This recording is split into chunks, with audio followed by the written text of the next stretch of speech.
ಕೇರಳ ವಿಧಾನಸಭಾ ಚುನಾವಣೆಯಲ್ಲಿ United democratic front ಭರ್ಜರಿ ಗೆಲುವನ್ನು ಸಾಧಿಸಿದ ಬಳಿಕ ಈಗ ರಾಜ್ಯ ರಾಜಕೀಯದಲ್ಲಿ ಹೊಸ ಸಮೀಕರಣಗಳು ಮೂಡ್ತಾ ಇವೆ.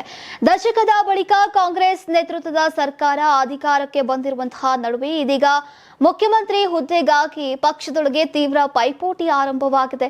140 ಸ್ಥಾನಗಳ ಪೈಕಿ ಈಗ 102 ಸ್ಥಾನಗಳನ್ನು ಗೆದ್ದು ಬಹುಮತ ಪಡೆದ ಕಾಂಗ್ರೆಸ್ ಶಿಬಿರದಲ್ಲಿ ಹಿರಿಯ ನಾಯಕರುಗಳಾದಂತಹ ವಿ.ಡಿ. ಸತೀಶನ್, ಕೆ.ಸಿ. ವೇಣುಗೋಪಾಲ್ ಮತ್ತು ರಮೇಶ್ ಅವರ ನಡುವೆ ಈಗ ಸಿಎಂ ಸ್ಥಾನಕ್ಕಾಗಿ ಸ್ಪರ್ಧೆ ಜೋರಾಗಿದೆ. ಅವರ ಬೆಂಬಲಿಗರು ಈಗ ಪೋಸ್ಟರ್ ಯುದ್ಧಕ್ಕೂ ಕೂಡ ಇಳಿದಿದ್ದು ರಾಜ್ಯದ ಹಲವು ಭಾಗಗಳಲ್ಲಿ ಇದು ಸ್ಪಷ್ಟವಾಗಿ ಕಾಣ್ತಾ ಇದೆ. ನೀವು ಸಣ್ಣ ಆಗ್ಬೇಕಲ್ವಾ? ಅದು ಒಂದು ಉತ್ತಮ ಆಹಾರದಿಂದ ಸಣ್ಣ ಆಗ್ಬೇಕಲ್ವಾ? ಪ್ರತಿದಿನ ನಮ್ಮ ಜೀನಿ ಸ್ಲಿಮ್ ನ ಯೂಸ್ ಮಾಡಿ ಯಾವುದೇ ಸೈಡ್ ಎಫೆಕ್ಟ್ ಇಲ್ದಂಗೆ ನೀವು ಸಣ್ಣ ಆಗ್ತೀರಾ.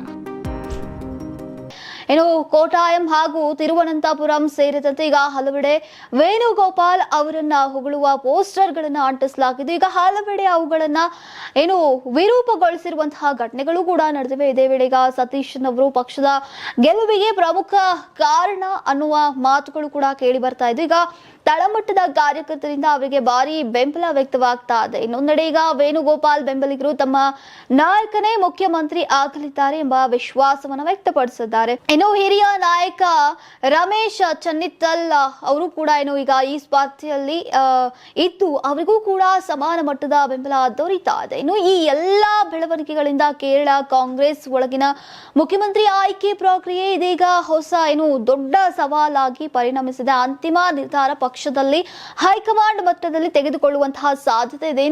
ಒಟ್ನಲ್ಲಿ ಕೇರಳದಲ್ಲಿ ಕಾಂಗ್ರೆಸ್ ಗೆಲುವಿನ ಹಿನ್ನೆಲೆಯಲ್ಲಿ ಈಗ ಮುಖ್ಯಮಂತ್ರಿ ಹುದ್ದೆಗಾಗಿ ನಡೀತಾ ಇರುವಂತಹ ಈ ಒಳಕಲಹ ಮುಂದಿನ ದಿನಗಳಲ್ಲಿ ಇನ್ನಷ್ಟು ರಾಜಕೀಯ ಕುತೂಹಲಕ್ಕೆ ಕಾರಣವಾಗುವಂತಹ ಸಾಧ್ಯತೆ ಇದೆ.